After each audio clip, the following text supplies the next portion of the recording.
ये ओटाकुज।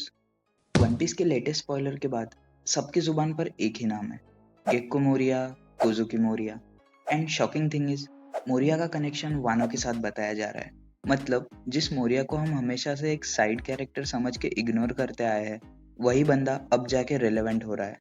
एंड ये Voda sense का टिपिकल स्टाइल है, जिस कैरेक्टर को हम अंडर एस्टिमेट करते हैं वही बाद में एक धमाका करता है।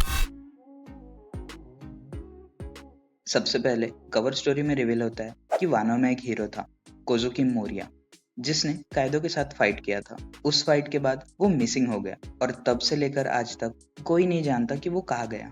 वानो के लोगों ने उसके लिए ग्रेव तक बनाई और उसे एक सेवियर के रूप में याद किया। बट क्वेश्चन ये है, क्या यही कोजुकी मोरिया एक्चुअली गेक्को मोरिया है जो हमें थ्रिलर बार्क में मिला था? सब कनेक्शन एक ही बात दिखाते हैं, that Gecko Moria is actually Kozuki Moria. Connection का सबसे बड़ा क्लू आता है सरनेम से। ऑफिशियली मोरिया का सरनेम गेक्को है। अब जापानीज में गेको का मतलब होता है मूनलाइट और कोजुकी का मतलब होता है लाइट ऑफ द मून। मतलब सरनेम ही डायरेक्टली कनेक्ट हो रहा है कोजुकी क्लैन से। और भाई वानो का सबसे बड़ा क्लैन है Kozuki and current shogun is Momonosuke, son of Kozuki Oden, जो उसी क्लैन का है। मतलब ये थेरी यही से सॉलिड लगने लगती है। वानो का मेंशन सबसे पहले हुआ था थ्रिलर बार्क आर्क में, जहाँ पे गेक्को मोरिया था। और मांगा में ये डायरेक्टली मेंशन है, कोजुकी मोरिया ने कायदो के साथ फाइट किया फॉर वानो और फिर मिसिंग हो गया। मोरिया ने अपने क्रू के साथ कायदो के खिलाफ वानो में प्रॉपर फाइट की थी टू सेव हिज होमलैंड। उस बैटल में कायदो के पास किंग, क्वीन जैसे कमांडर्स थे एंड ऑब्वियसली मोरिया का क्रू उतना स्ट्रांग नहीं था। रिजल्ट, मोरिया हारा। लेकिन गट्स देखो, बंदा कायदो के सामने खड़ा हुआ था और कायदो ने खुद बोला था लूफी को, I wonder how long it's been since I fought someone who could really go toe to toe with me. भाई ये लाइन सीधी मोरिया के लिए फोर शेडोइंग थी। अब आता है एक और बड़ा पॉइंट। मोरिया को रियुमा के ग्रेव के बारे में पहले से पता था, तभी उसने उसके बॉडी का यूज किया ज़ोंबी बनाने के लिए।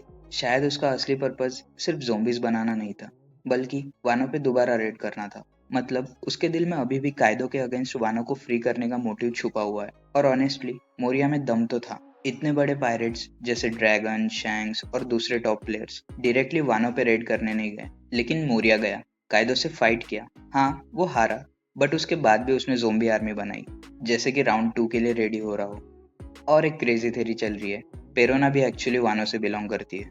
उसका डिजाइन टोको से मिलता है, दोनों की आंखें, हेयर स्टाइल सब मैच होता है, बिल्कुल सेम टू सेम।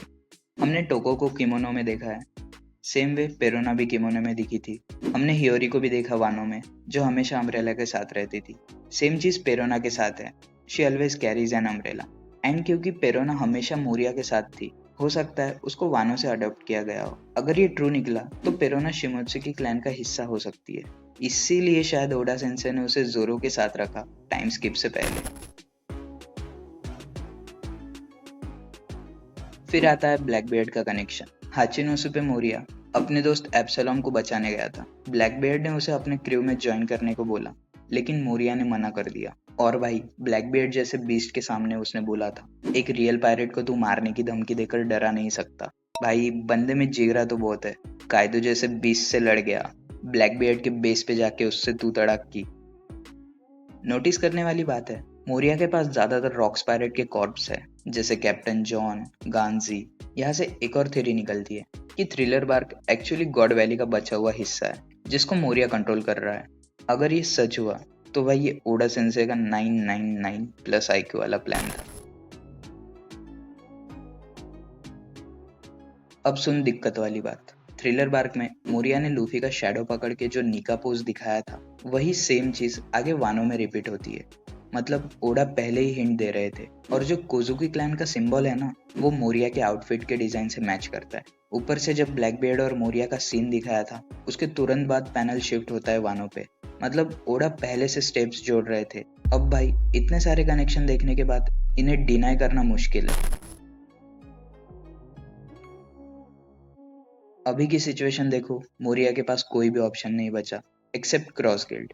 और वैसे भी पेरोना इतने सालों से मियोक के साथ थी, तो ऑब्वियसली वो मोरिया को बचा के उसी के पास ले जाएगी। अगर मोरिया मियोक, क्रोकोडाइल और बगी के साथ ज्वाइन करता है तो क्रॉस गिल्ड और भी बड़ा धमाका बन जाएगा। और सोचो अगर डोफ्लेमिंगो भी ज्वाइन कर ले तो भाई एक और रॉक्स पायरेट्स के लेवल का क्रू बन जाएगा। और सबसे बड़ी बात, लूफी के पास रॉबिन है पोनीग्लिप्स पढ़ने के लिए, ब्लैकबियर्ड के पास पुडिंग है, और अगर बगी के पास मोरिया आ जाता है जो कोजुकी क्लैन का बंदा है तो वो भी वन पीस के रेस में आ जाएगा। बगी तो उठ के बोल देगा मुझे भी वन पीस चाहिए, तब भी गेम नेक्स्ट लेवल हो जाएगा। तो भाई इतने सारे क्ल्यूज, फोरशैडोइंग और कनेक्शंस देखने के बाद इग्नोर करना मुश्किल है कि गेको मोरिया एक्चुअली कोजुकी क्लैन का हिस्सा हो सकता है। अब तुम्हारा क्या ओपिनियन है कमेंट में लिख के बताओ।